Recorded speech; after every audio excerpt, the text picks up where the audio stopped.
What's up, y'all? This is Brave, and I'm back for another review of The Impact New York. This is Season 1, Episode 3, and the episode is titled Knock Knock. Let's jump right into the review.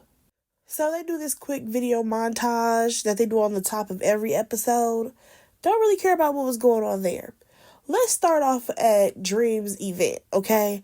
We see Dream, Cleo, and Ella. They are all meeting up. They're at this school, and Dream is going to be doing something for her foundation. I think her foundation is called It Was All a Dream. That's a cute name. So they are at, I believe, a local high school, and basically they're going to teach these kids about financial literacy and all types of things, as well as serve them dinner. Now, one thing that I actually appreciated about this was the fact that it literally was just the three girls serving the food. Because plenty of times we have seen the celebrities pretend to serve food for like a solid maybe 30 minutes and then they dip out. It seemed like it was just them. So the ladies finally sit down, talk or whatever and eat. And they talk about the photo shoot, right? And of course, they got to bring up the fact that Cleo was upset about Ernest being there. Cleo, she's disappointed in herself for getting, super upset. But also at the same time, she's irritated at the fact that Chinese Kitty tried to make it be about herself. And Chinese Kitty absolutely did that. I really feel like Kitty is here to start the mess up, add some drama to the show, and that's exactly what she's doing.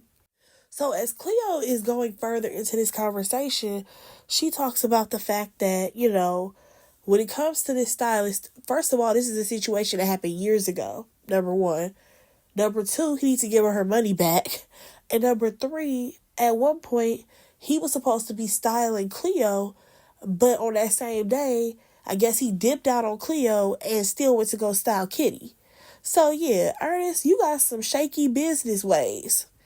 Now, Dream, she don't really want to get all into this because she's at her event. You know what I mean? This is a charity event.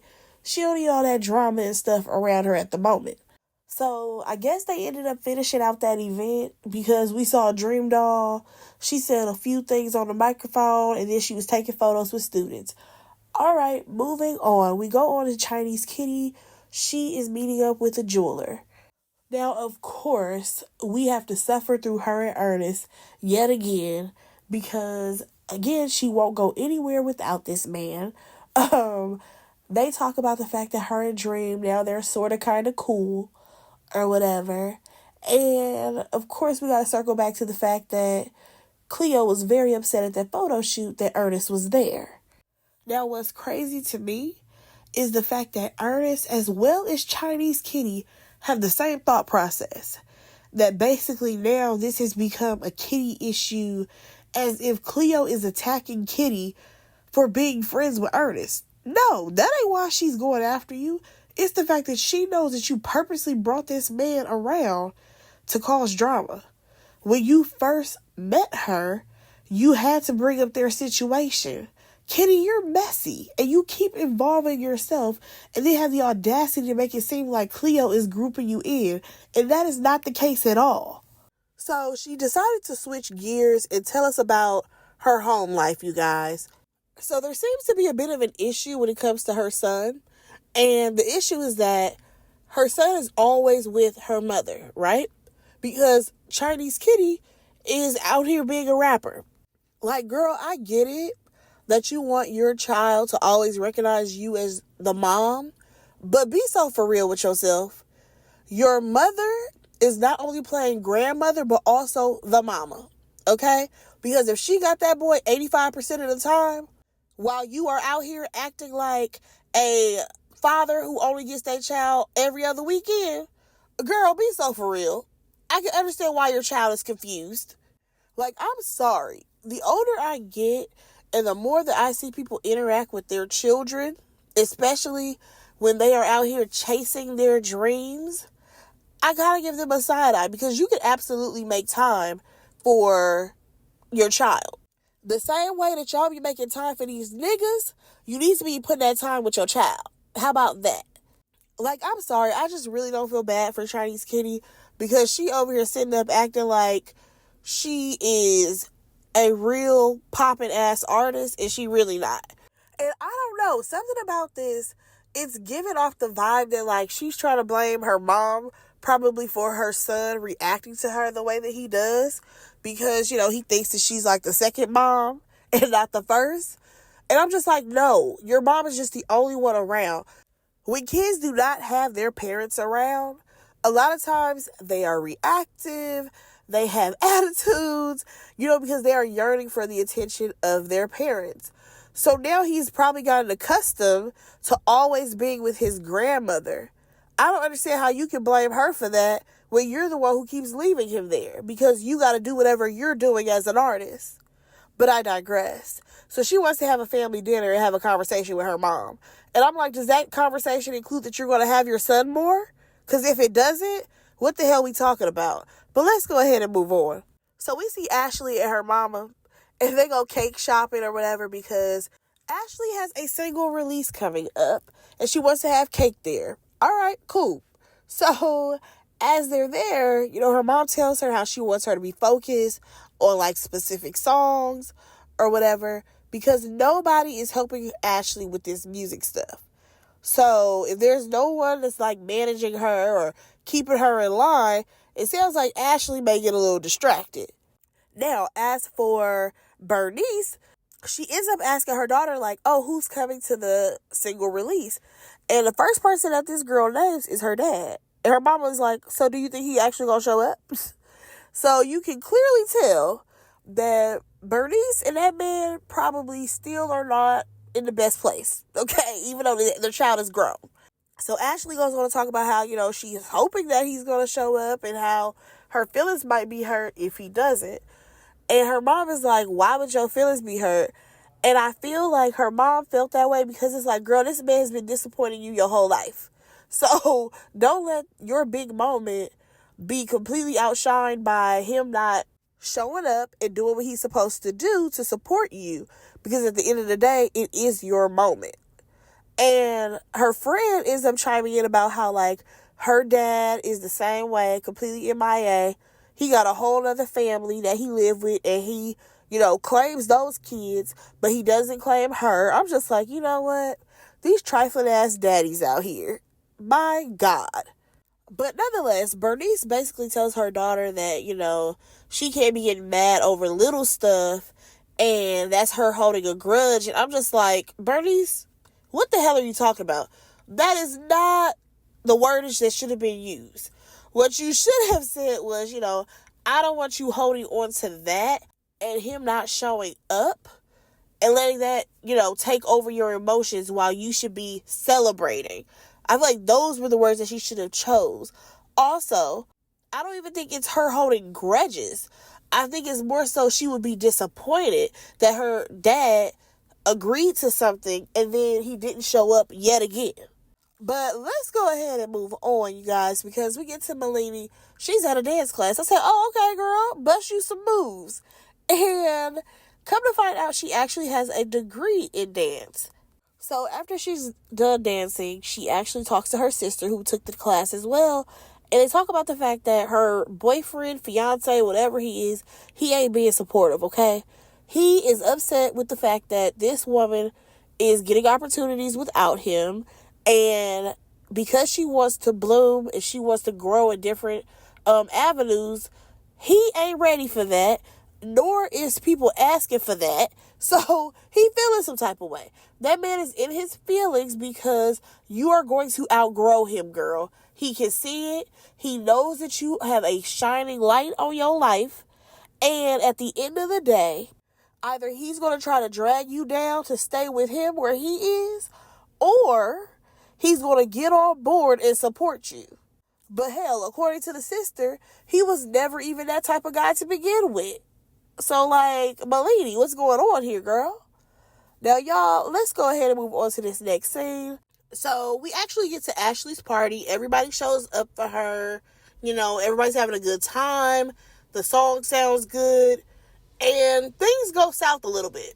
And that's because Ashley realized that her dad didn't show up. So, what does she do? She gets in her feelings, goes outside, and we see that her mom has to save the day, like she's probably done this girl's entire life, because her dad will make promises that he know he cannot keep.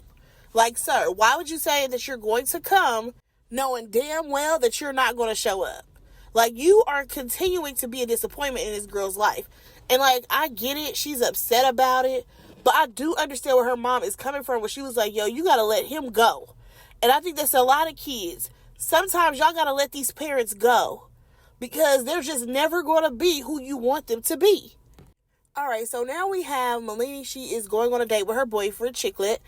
And here's the thing. She wants to have a conversation about the fact that, he hurt her feelings. Well, he didn't want to help her go over the lines. And here's my thing, girl.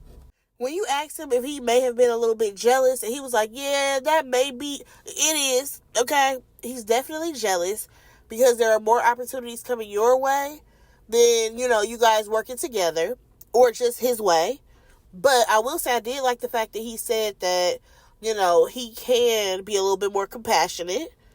And yes, Malini does want to do like 1,000 things just because that is what today's society allows you to do. Like, this is not back in the day where you had to pick one career and stick with it for 35, 40, 50 years. Like, people are changing careers, having multiple streams of income. Listen, the world has changed, buddy. But also, one thing that I realized is that they've been together for 8 years. And she's in her early 20s, so I'm going to assume they were together in, like, high school.